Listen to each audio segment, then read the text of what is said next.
मैं चीखने की बहुत कोशिश की, लेकिन आवाज गले में दब कर रह गई। सेठ जी कहने लगे कि तू अब मेरी अमानत है, तू यहाँ से कहीं नहीं जा सकती।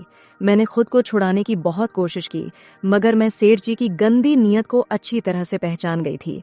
सेठ जी ने सबको इशारा किया, किसी ने दरवाजा बंद किया, किसी ने खिड़की बंद की, तो किसी ने पर्दे खींच दिए। वह सब कुछ जानते थे और यह सब कुछ पहले से तय था। कमरे के एक कोने में पड़े बेड पर सेठ जी ने मुझे धकेल दिया। मेरा दिल बेकाबू हो रहा था, शरीर जैसे सुन रह गया था। मैं रोने लगी, उनके आगे हाथ जोड़ने लगी तो उन्होंने मुझे बताया कि तेरी दादी बहुत लालची औरत है। उसने खुद मेरे पास आकर तेरा सौदा किया था, कह रही थी कि मेरी पोती बहुत सुंदर है। मैंने कहा तो उसे मेरे पास भेज देना। उसने बदले में कहा कि उसे तेरे बदले पूरे 20 लाख रुपए चाहिए। मैंने तेरे पूरे 20 लाख तेरी दादी के घर पहुंचा दिए। अब तू ज्यादा नाटक मत कर, तू हमेशा हमेशा के लिए मेरी बनकर इस घर में रहेगी। मैं तुझे रानी बनाकर रखूंगा। बस जब मेरा मन किया करे तो तू मुझे खुश कर दिया कर। यह सुनकर तो मैं और ज्यादा रोने लगी। इन शब्दों ने मुझे तोड़ कर रख दिया था। मुझे दादी से ऐसी उम्मीद नहीं थी। मैंने दादी की इतनी सेवा की, हमेशा दादी का ख्याल रखा, और दादी मुझे पैसों के लिए यहाँ बेचकर चली गई थी। दादी ने ऐसा क्यों किया? यह सवाल मेरे मन में नहीं आ रहा था, क्योंकि मैं उन्हें बहुत अच्छी तरह से जानती थी। वो ये बात कई बार मुझसे कह चुकी थी कि अगर तेरी जगह मेरा पोता होता तो वह मुझे कमा कर लाकर देता, मुझे अपना घर किराए पर ना देना पड़ता।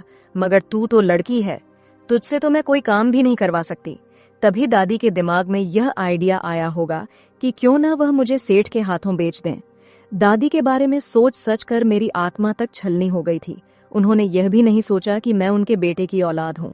अभी मैं रो ही रही थी जब सेठ जी ने मेरे गाल पर थप्पड़ मारा और कहने लगे कि ज्यादा नखरे दिखाने की जरूरत नहीं है। मैंने उनसे अपने आप को छुड़ाने की कोशिश की, लेकिन एक नौकर ने आकर पीछे से मेरे हाथ पकड़ लिए थे। मैं लड़खड़ाती हुई बिस्तर पर गिर गई। मेरी चीख निकल गई, लेकिन आवाज कमरे से बाहर नहीं जा सकती थी। कमरे में अब सिर्फ हंसी नहीं थी, बल्कि जुल्म की आवाजें भी गूंज रही थीं। मुझे जमीन पर धकेल दिया गया। कुछ लम्हों के लिए मेरी आंखों के सामने अंधेरा छाने लगा। मैं रिक्वेस्ट करती रही, लेकिन सेठ जी ने मेरी एक ना सुनी। मुझ पर उनके दोस्तों का भी दबाव था। मेरी सारी कोशिशें बेकार रहीं, मगर उन सारे दरिंदों ने मिलकर मुझ कमजोर की इज्जत को नीलाम कर दिया था। सब एक एक करके मेरी इज्जत को छलनी कर गए, और फिर उसके बाद सेठ जी के दोस्त एक एक करके खुश होते हुए कमरे से बाहर निकल गए, जबकि सेठ जी खुद सोफे पर बैठ गए और अपनी टांग के ऊपर टांग रखकर सिगरेट पीने लगे। उन्होंने एक नौकर से कहा कि इस पर सख्त पहरा रखना, अब यह मेरी हो गई है, अब यह यहाँ से कहीं नहीं जाएगी। मैं जमीन पर पड़ी थी, मेरी आंखें बंद हो रही थीं, सांसें धीमे धीमे चल रही थीं और शरीर जख्मी हो चुका था। मैं मन ही मन ऊपर वाले से प्रार्थना कर रही थी और कह रही थी कि यह सब मेरे साथ क्या हो गया। आंसू बस दिल की गहराइयों तक पहुंच रहे थे। मैं जमीन पर लेटी थी, कपड़े बदन से हटे हुए थे, बाल बिखरे हुए थे, चेहरे पर निशान और उंगलियों में खालीपन था, होठ सूंघ चुके थे। कुछ देर गुजरने के बाद अचानक सेठ जी की सांस उखड़ने लगी। उनमें एक अजीब सी हलचल पैदा होने लगी। उन्होंने अपने सीने पर हाथ रखा और हाँफने लगे। मैंने उनको ध्यान से देखा तो उनके हाथ कांप रहे थे, उनका चेहरा पसीने से भीग चुका था। वो जोर जोर से सांस लेने लगे, जैसे हवा उनके गले में अटक गई हो। फिर उनकी एक जोरदार चीख निकली कि बचाओ, कोई है, जल्दी से गाड़ी निकालो, मुझे अस्पताल लेकर चलो। तभी उनके कुछ नौकर कमरे के अंदर दौड़ते हुए आए। उन्होंने जब सेठ जी को जमीन पर गिरा हुआ देखा तो जल्दी जल्दी उनको उठाने लगे। एक नौकर ने कहा कि जल्दी से गाड़ी निकालो, मालिक को अस्पताल लेकर जाना है, उनकी सांसें बंद हो रही है। सेठ जी की आवाज निकलना बंद हो गई थी। उनके नौकर जल्दी जल्दी उनको गाड़ी में डालकर अस्पताल ले गए, मगर वह लोग दरवाजा खुला छोड़ गए थे और यहाँ कोई भी नहीं था। मैं हिम्मत करके उठी, अपने तन पर कपड़े पहने और फिर उसके बाद इसी दरवाजे से बाहर निकल गई। मेरे कदम लड़खड़ा रहे थे, लेकिन मेरे पास यहाँ से भागने का यही अच्छा मौका था। मैंने देखा कि रात हो चुकी थी, गलियों में अंधेरा था, लेकिन मुझे चलना था, रुकना नहीं था। मुझे नहीं पता था कि मुझे कहाँ जाना है। मैं सिर्फ इतना जानती थी कि मैं इस नर्क से निकल चुकी हूँ। आधी रात का समय था, गलियां सुनसान थीं, सिर्फ दूर से कुत्तों के भौंकने की आवाज आ रही थी। मैं इधर उधर छुपती फिर रही थी, कभी किसी दीवार के साथ लगकर बैठ जाती थी तो कभी किसी पेड़ के पीछे दुबक जाती। रास्ता अनजान था। यह मेरा ही गांव था, लेकिन पता नहीं क्यों मुझे आज अनजान जगह लग रही थी, क्योंकि अब यहाँ मुझे मेरा अपना कोई नजर नहीं आ रहा था। फिर मुझे याद आया कि मेरे गांव में अगर मेरा कोई अपना है तो वह है मेरी दोस्त शीला। हमारा गांव बहुत बड़ा था। वो गांव के गन्ने के खेत वाले रास्ते पर जाकर रहती थी। इधर उधर चलते चलते मुझे सारी रात गुजर गई थी और दिन निकल आया था। अब मैं लड़खड़ाती हुई शीला के घर तक पहुंच गई। मैं अब वह अंजना नहीं रही थी जो दादी के कदमों में बैठी डरी सहमी जिंदगी गुजार रही थी। मैं अब सिर्फ एक भागती हुई लड़की थी जिसे अपने लिए कोई पनाह ढूंढनी थी। सुबह की पहली रोशनी के साथ मैं शीला के घर के सामने आकर रुकी। मेरा शरीर थक्कन से चूर हो चुका था। शीला मेरी बचपन की दोस्त थी और मेरे साथ गांव की सरकारी स्कूल में पढ़ती थी। इसके घर जाने के अलावा मेरे पास अब कोई दूसरा रास्ता नहीं था। मैंने उसके घर का दरवाजा बजाया तो मुझे अंदर से किसी के चलने की आवाज आई। फिर दरवाजा खुला और मेरे सामने शीला खड़ी थी। मुझे ऐसी हालत में देखकर पहले तो वह पहचान ना सकी। उसे लग रहा था कि मैं कोई अजनबी हूँ। फिर उसने मुझे घूर कर देखा और फिर वह खामोश हो गई। उसकी आंखें फैल गईं। उसने चौंक कर कहा कि अंजना, तुम। उसने जल्दी से मुझे गले लगाया और कहने लगी, यह तुमने क्या हालत बनाई हुई है? क्या हुआ है तुम्हें? मेरे शरीर में इतनी ताकत नहीं थी कि मैं उसे कोई भी जवाब देती। मैं बस सर झुकाकर खड़ी रही थी। वह मुझे अपने घर के अंदर ले गई। उसने मुझे सोफे पर बिठाया और ठंडा पानी लेकर आई। फिर जल्दी से अपनी मम्मी को आवाज लगाई। उसकी मम्मी ने जब मुझे देखा तो वह भी ठिठक कर रह गई और कहने लगी कि यह कौन है बेटा? शीला ने कहा कि मम्मी, यह अंजना है, मेरी वही दोस्त जो मेरे साथ स्कूल में पढ़ा करती थी। उसकी मम्मी ने मुझे गौर से देखा, फिर सर पर हाथ फेरा और कहने लगी कि तुम्हें क्या हुआ है बेटा? तुम कहाँ से आ रही हो? पहले तो मैं खामोश रही, लेकिन फिर मैंने रोते हुए उनको सब कुछ बता दिया। दादी के जुल्म सेठ जी ने मेरे साथ क्या क्या किया, सब कुछ। मेरी कहानी खत्म हुई तो वह दोनों खामोश हो गई थीं और उनके चेहरे का रंग सफेद हो गया। शीला की मम्मी ने धीरे से मेरा हाथ पकड़ा और कहने लगी कि बेटा, तुम बहुत ही हिम्मत वाली हो। ऐसे समय में भागना कमजोर लोगों का काम नहीं, बल्कि बहादुर लोगों का काम होता है। उसी समय शीला ने अपनी मम्मी से कहा कि मम्मी, हम लोग अंजना को अपने घर में रख लेते हैं, ये यहाँ से कहीं नहीं जाएगी। उसकी मम्मी ने कहा कि हाँ बेटा, क्यों नहीं, अब ये हमारे साथ ही रहेगी। मैं चुप रही। शीला ने मुझे बाथरूम में नहाने के लिए भेज दिया और अपने कपड़े पहनने के लिए दे दिए।